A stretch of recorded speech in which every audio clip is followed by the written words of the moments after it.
Okay, I don't finish 4 books a day. I read from 4 different books each day.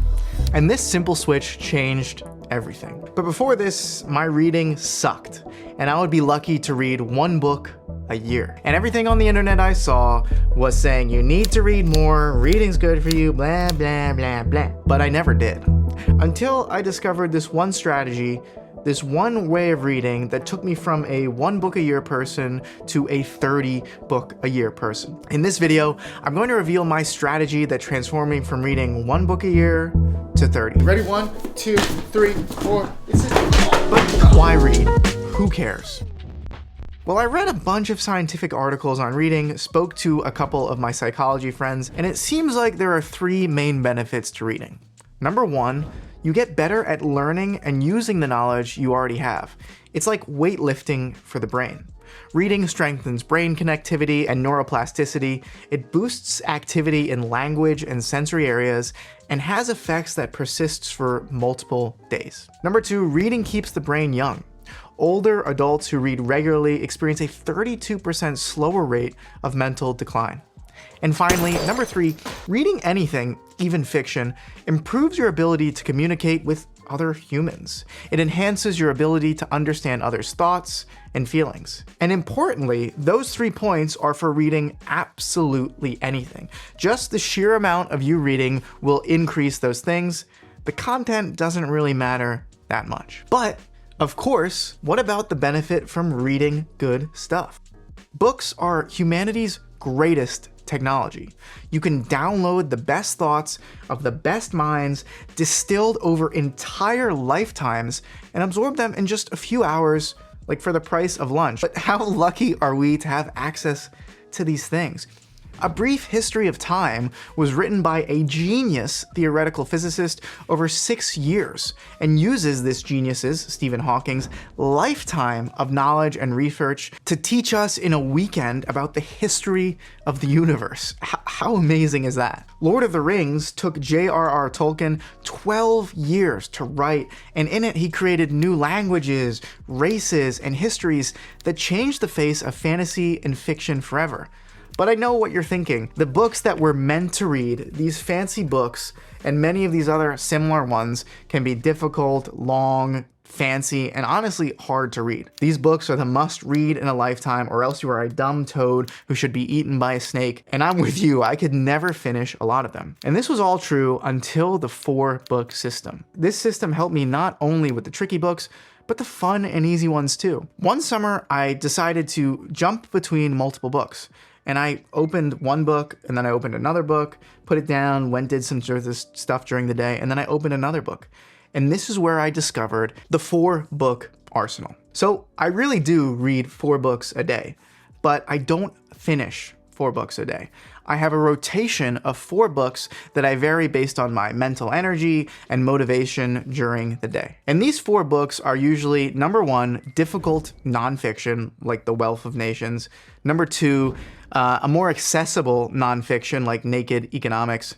Number 3, a more classic lit piece like Iliad and the Odyssey. And number 4, something purely fun, fiction, and crazy like Harry Potter. And usually I'll go through these books in the following order. So early morning is going to be that difficult non-fiction book. So usually first thing in the morning before my day starts, I'll just read 30 minutes of these brain-changing, because they are brain-changing, difficult non-fiction books. I usually only make it 2 or 3 pages at a time. But that's okay because I'm looking up words, the way he talks is different, he goes very specific, he uses a lot of commas, and just the way of speaking and reading isn't what I'm normally used to. And if I wasn't interested in it, I would put it down. But it's actually really interesting when you take the time to try and digest these difficult books. You really learn a lot. I'm learning about this 18th century idea behind capitalism and economics from one of the literal pioneers of economics. Okay, so book number 2, after I struggle and strain, but in a happy way, at this difficult book for about 30 minutes, I usually switch over to a more accessible nonfiction. So right after this difficult nonfiction book, I'll move to something that's more easily readable in modern English. And importantly, for all of my books, including this one, it's something that I'm actually interested in learning about. Even the books that you're meant to read in a lifetime, if I really don't like it, I'm not gonna read it. I'm gonna put it down. So the book I'm reading right now is Sophie's World, which is essentially a nice, easy introduction into philosophy. And honestly, what I found with a lot of these game-changing books, like The Wealth of Nations or The Principia by Isaac Newton, or even the Iliad and the Odyssey, they're much more compelling when you read one of these more accessible nonfiction books to kind of intro you into them. For example, I was only able to actually read and enjoy the Iliad and the Odyssey when I learned about the basic history of the past 3,000 years in this great book called A Little History of the World. And I learned that around the time the book was written, major civilizations like the Egyptians and Greeks were suffering from collapse and wars and in this big transitional state. And also writing, this is one of the first actual pieces of writing that we had. But why is the Iliad and the Odyssey so important? We're literally looking at like a time machine of like 2,000 years ago, right? We're looking into the past because these was written ages ago, and it was showing us what was society like, what was important to them, what didn't they like. But if you just jump straight into the Iliad and Odyssey, you might be a little bit confused reading it, and you might not really know what's going on. That's why I read Mythos by Stephen Fry and A Little History of the World and did a lot of Googling to understand a lot about these Greek gods. By the way, Mythos by Stephen Fry is amazing. I highly, highly, highly recommend. But it just makes the reading of these big books much more enjoyable. So after lunch, I move on to my third book, which is usually classic literature. And usually this is my commuting book, my doctor's office book, my grocery store book, because it makes me look really fancy when I'm going around town.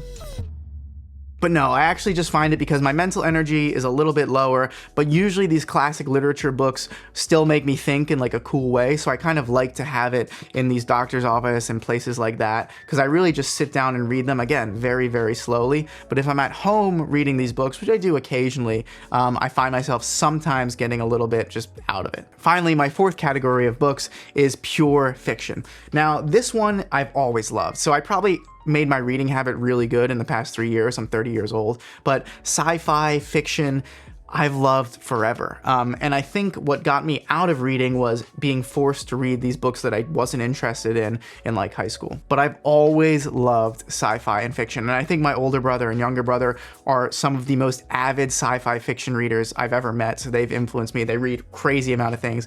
They always send me amazing, amazing recommendations. But I always read this before bed because I really don't want to think too hard before bed. I kind of want to enter into a fantasy world.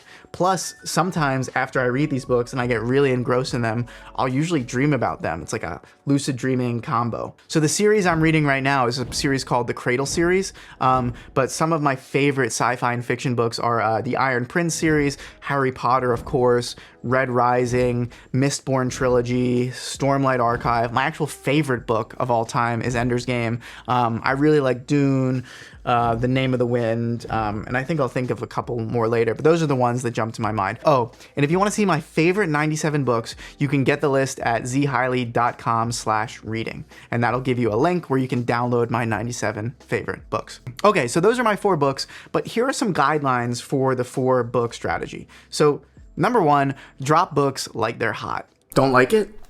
Put it down. Here's where the magic happens. Be okay with putting the bad books down. Instead of forcing yourself to read a book because you feel like you have to read it, get to know yourself and the books you actually like. What are you actually interested in?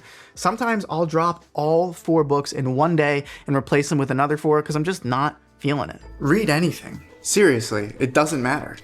Pick up a book, open it, and start reading. Don't like it? Put it down. Pick up another book. Read that. What genre? Who cares? Carry a book with you everywhere. In the grocery store. In the doctor's office. What are you doing? In the subway. Instead of picking up your phone, pick up a book. Reread your books. Share your books. Talk about your books. What do you think? Enjoy the books. Still not sure what to read? Walk into a bookstore. Look around. What excites you? Do you like what you see? If no, put it down. If yes, buy it. Congratulations. You've just built one of the best habits ever. The muscle will build and you'll just keep reading and reading and reading. Okay, Tip number 2 is to let the binges happen. Before you know it, you'll have your 4-book arsenal thrumming along. But here's the even more fun part. Let the binges happen. About 25% of the time, I'll pick up a book that I just can't put down. That's happened with Atomic Habits, the Harry Potter series, the Red Rising series, Walden, Stoner, Dracula, and countless others that I can't think of right now. But so what if you don't read those 4 books in a day? What's the point of the 4 books in a day thing? Well, it's just to read more, right? Because I know I feel so good reading and I gain so much from reading, so I want to read more. So what if you spend 2 months just reading Harry Potter? You're reading, right? My guess is in one of these reading binges, you're reading more than you've ever read before. And that's the magic. Right there, that is the magic. Reading more, figuring out what you like, and growing. Finally, my tip number 3 for this strategy is to notice the benefits. Within months of starting my 4-book arsenal, I was racking up the numbers, but really, who cares about the numbers? What's the actual impact on me? Number 1, I understood more stuff. There's something superficial and transitory about Googling or AIing the answers to everything. For example, when someone asks me, "What's your Achilles heel?" I know the expression, of course you know the expression, but where does that expression actually come from? And after reading the Iliad and Mythos, I actually know Achilles was a Greek hero during the Trojan War, whose only weakness was his heel. Number 2, it really improves my stress and happiness. It's almost like you become engrossed in this thing, and it's like a form of meditation. And my evening fiction sessions became my most effective stress relief. If I felt super stressed, I just read fiction all day or take a weekend day to read outside after a walk, have some good food, some good exercise, some good sleep, and I swear it's magic. The third thing is my decision making really has improved, and studies reveal that books can promote empathy, social preparation, and even emotional intelligence, which are cognitive processes that can lead to greater survival, right? What do I mean by survival? Well, instead of jumping to quick answers, I would weigh decisions in my mind more slowly. Like my life was a book and I was learning from all these professors and masters and things like that, instead of the ChatGPT response. Because the problem with the ChatGPT response is it's such a superficial, quick answer, but it's not backed by anything, right? I remember when I was in the hospital and a doctor, the way I would learn the most, right, is if I saw a patient with that disease and I looked it up later and I learned about it, because I would attach it to that person, that human. Just like when I read a book, like a full nonfiction book, like, I don't know, Musashi is one of my favorite ever. It's like a little bit historical fiction, but it's kind of based on a real person. I learned so much about Japan and samurais and the history, and it was just so much fun compared to when I Google what's a samurai. It's apples and oranges. You can't even compare the difference in understanding. Okay, so overall, how can you implement and gain from this 4-book strategy? Well, step 0 is, if you haven't read in a while, make sure you pick something to read that really excites you. It's gonna be hard. It's gonna be hard to build up this muscle of reading. Pick an easy book. Harry Potter, Red Rising series, something that's gonna be simple and really exciting for you to read. Don't start with Moby Dick, but try Hunger Games instead. Building the habit is the most important. Step 1 is to pick 4 books, importantly, around what interests you. Start by choosing 4 books that genuinely excite you. Not what you think you should read, but what you're actually curious about. I picked a sci-fi novel about space exploration, a productivity book, Adam Smith's economic texts, and a philosophy primer. That's my 4-book rotation right now, and I'm loving it. And the key is this variety, right? One challenging nonfiction, one more accessible nonfiction, something that is classic literature, and one book that's pure entertainment. And again, it doesn't have to be these 4 things. These are just the 4 categories of books that have worked best for me. Don't worry about being intellectual or smart or reading these books to read about in a lifetime. Worry about your genuine curiosity. What's exciting for you? What do you want to learn about? And that's how you'll make reading like this life-changing thing. Number 2 is figure out the best time for you to read certain books, right? So for example, in the morning, I find my mental energy is greater and I'm more excited about learning things. So I'll start with this really hard nonfiction, then move on to a more accessible nonfiction.